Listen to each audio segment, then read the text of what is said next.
छात्रों, आज हम कक्षा 9वीं के सामाजिक विज्ञान विषय में अध्याय 10 मध्यकालीन भारत का इतिहास तो मध्यकालीन भारत के इतिहास के बारे में हम आपको विस्तार से जानकारी प्रदान करेंगे। इससे पहले वाले वीडियो में आपको प्राचीन कालीन भारत के बारे में बताए थे। अब हम मध्यकालीन भारत के बारे में आपको जानकारी देने वाले हैं। मध्यकालीन भारत में हम आपको दक्षिण भारत के राज्य, ये मध्यकालीन भारत दो भागों में बटा है, एक तो दक्षिण भारत का राज्य और एक उत्तर भारत का राज्य। तो हम आज आपको दक्षिण भारत के राज्य के बारे में आपको जानकारी प्रदान करेंगे और इससे आने वाले वीडियो में हम आपको उत्तर भारत के राज्यों के बारे में विस्तार से जानकारी प्रदान करेंगे। इसलिए आप लगातार वीडियो को प्राप्त करने के लिए इस चैनल को सब्सक्राइब कीजिए और आप लगातार वीडियो को प्राप्त कीजिए। देखिए कि मध्यकालीन भारत से क्या आशय है। तो मध्यकालीन भारत से आशय, इतिहास में मध्यकाल से आशय उस काल से लिया गया है जो काल प्राचीन काल और आधुनिक काल के बीच का काल है। प्राचीन काल प्लस आधुनिक काल के मध्य का काल को मध्यकालीन भारत इतिहास कहा जाता है। इस इतिहासकारों ने ईसा की 8वीं शताब्दी को मध्यकाल का आरंभ और 18वीं शताब्दी को मध्यकाल का अंत माना था। तो ध्यान देना है कि आरंभ कौन सा है, तो 8वीं शताब्दी और अंत 18वीं शताब्दी। 8वीं शताब्दी को ही मध्यकाल का आरंभ इसलिए माना जाता है क्योंकि इस समय भारत के सामाजिक जीवन में बहुत अधिक परिवर्तन हो रहे थे। इस परिवर्तनों ने भारत के सामाजिक जीवन के अनेक पक्षों को प्रभावित किया। जीवन के राजनीतिक और आर्थिक पक्षों पर उनका प्रभाव पड़ा। सामाजिक जीवन, धर्म, भाषा, कला इत्यादि सभी क्षेत्रों को इन परिवर्तनों से प्रभावित किया। इसलिए 8वीं शताब्दी को मध्यकाल का प्रारंभ माना गया है, आपको ध्यान देना है। और इसी प्रकार मुगल साम्राज्य के पतन और अंग्रेजों के आने के समय 18वीं शताब्दी थी और उस समय भी अनेकों परिवर्तन हुए थे। इसीलिए 18वीं शताब्दी को मध्यकाल का अंत माना जाता है। तो आप इन सेंटेंस को नोट कर लीजिए कि मध्यकाल का आरंभ क्या है, तो मध्यकाल का आरंभ 8वीं शताब्दी है और अंत क्या है, तो अंत 18वीं शताब्दी है। प्राचीन कालीन भारतीय इतिहास के स्रोत, हमें मध्यकाल की जानकारी किन स्रोतों से प्राप्त होती है, तो हमें देखिए कि एक तो साहित्य से प्राप्त होती है। मध्यकाल के तो साहित्य मतलब पुस्तकों के द्वारा, और पुरातात्विक स्रोत मतलब कि स्मारक है, मुद्राएं हैं, मंदिर है, मस्जिद है, इनके माध्यमों से हमें मध्यकाल की जानकारी प्राप्त होती है। तो कौन कौन से स्रोत हैं ये देखिए।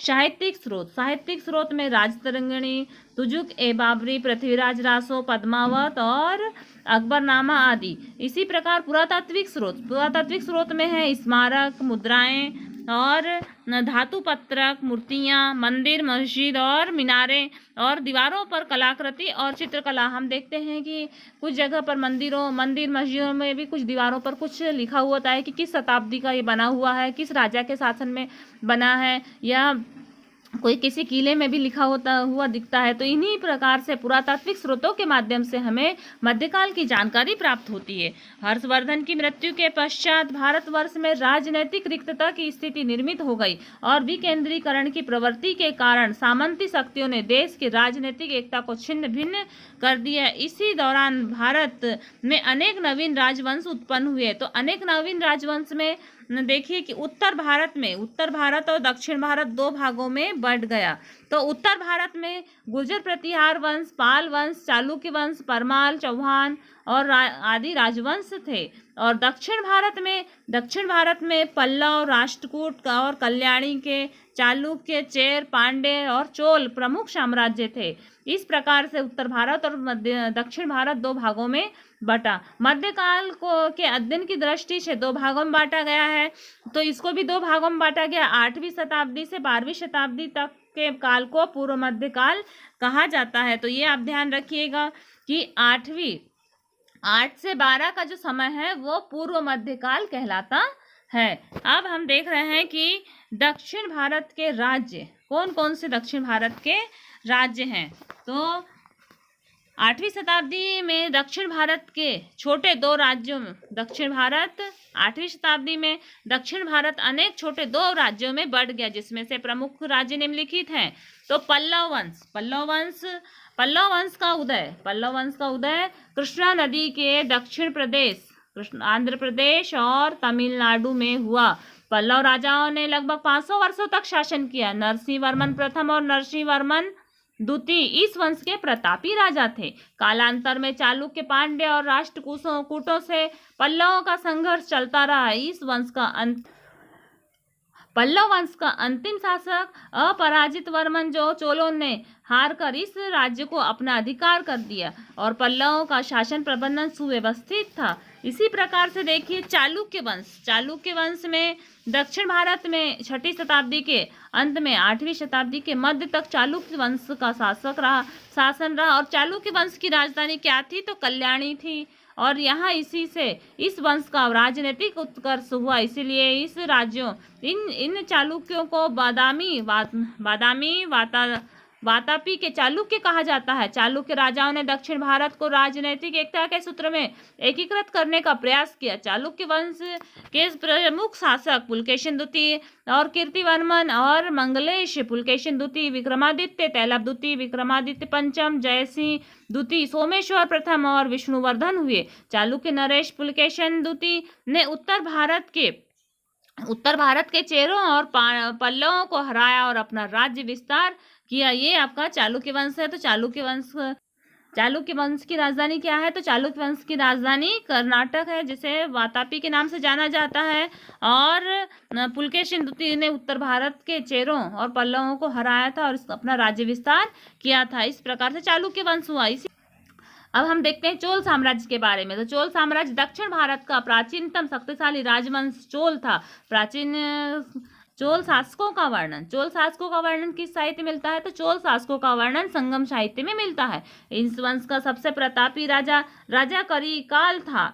इस समय चोल साम्राज्य सर्वाधिक ऊंचाई पर पहुंचा और इस वंश के अन्य प्रतापी राजाओं में राजा राजराज भी प्रसिद्ध थे। उन्होंने जिसने लगभग 985 से 1014 ईस्वी तक शासन किया। राजा राजराज के राज्य में तुंगभद्रा नदी तक संपूर्ण दक्षिण भारत, मालदीव और श्रीलंका का कुछ भाग उसके साम्राज्य में शामिल हुआ। राजेंद्र तृतीय 1279 ईस्वी तक इस वंश का अंतिम शासक था।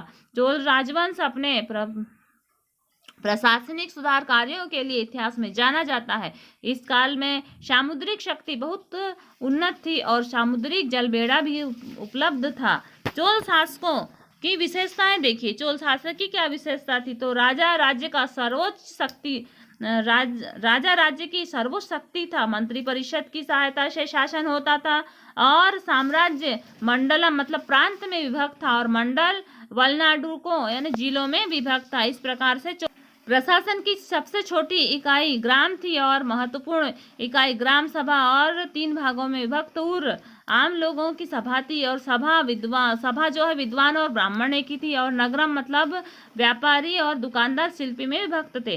ग्राम की प्रशासनिक व्यवस्था के लिए अनेक समितियां गठित थी और कृषि तथा व्यापार उन्नत था। राज्य की आय का मुख्य स्रोत भूमि या व्यापार हुआ करता था। व्यापार तथा संसाधन सुविधा विकसित थी तथा विदेशों से व्यापार किया जाता था। इस प्रकार से चोल साम्राज्य की विशेषता हुई। अब हम देखते हैं राष्ट्रकूट वंश। राष्ट्रकूट दक्षिण भारत में अपनी शक्ति और साम्राज्य के विस्तार के लिए प्रसिद्ध थे। इस वंश के प्रारंभिक नरेश नत्रराज 630 से 650 ईस्वी तक इस वंश ने शासन किया। इस वंश के द्वितीय शासक दंतिदुर्ग 650 से 665 ने साम्राज्य विस्तार के लिए अनेक कार्य किए। कृष्ण प्रथम और गोविंद द्वितीय, राजध्रुव और धारावर्ष, गोविंद तृतीय और अमोदवर्धन और कृष्ण द्वितीय इस वंश के प्रतापी शासक थे। उनकी राजधानी मान्यखेड़ थी और कन्नौज और उत्तर भारत का अधिकार करने के लिए राष्ट्रकूटों को गुर्जर, प्रतिहार और पाल वंश से संघर्ष करना पड़ा। इससे उनकी शक्ति कमजोर हो गई और 1973 में चालुक्य शासक तैलप द्वितीय ने अंतिम राष्ट्रकूट शासक कर्क द्वितीय को परास्त कर उसके राज्यों पर अपना अधिकार कर लिया। तो इस प्रकार से तैलप द्वितीय ने क्या किया था? राष्ट्रकूट राजा कर्क द्वितीय को परास्त करके अब इसमें तैलप द्वितीय का अधिकार हो गया। इसी प्रकार से आता और कोचिन। अब हम देखते हैं चेर साम्राज्य। अशोक के शिलालेख में के अनुसार चेर वंश की स्थापना प्राचीन काल में हुई थी। इनके राज्य में मालाबार, त्रावणकोर और कोच्चि सम्मिलित थे। चेर राज्य के बंदरगाह व्यापार के केंद्र हुआ करते थे। चोल वंश से चेर वंश के वैवाहिक संबंध थे। जो चोल वंश है उसका चेर वंश से वैवाहिक संबंध थे। वे अधिक समय तक शासन नहीं कर सके। 8वीं शताब्दी में पल्लवों ने 10वीं शताब्दी में चोलों ने तथा 13वीं शताब्दी में पांड्यों ने चेल राज्य पर अधिकार किया। फिर आता है पांड्य राज्य। पांड्य राज्य प्राचीन तमिल राज्यों में से एक प्रमुख राज्य था। उसकी राजधानी मदुरै थी और पांड्य राजाओं ने अति केसरी माखन वर्ग प्रसिद्ध शासक थे। इस प्रकार से हमने दक्षिण भारत के राज्यों के बारे में अध्ययन किया। अब हम नेक्स्ट वीडियो में उत्तर भारत के राज्यों के बारे में अध्ययन करेंगे, इसलिए आप लगातार वीडियो को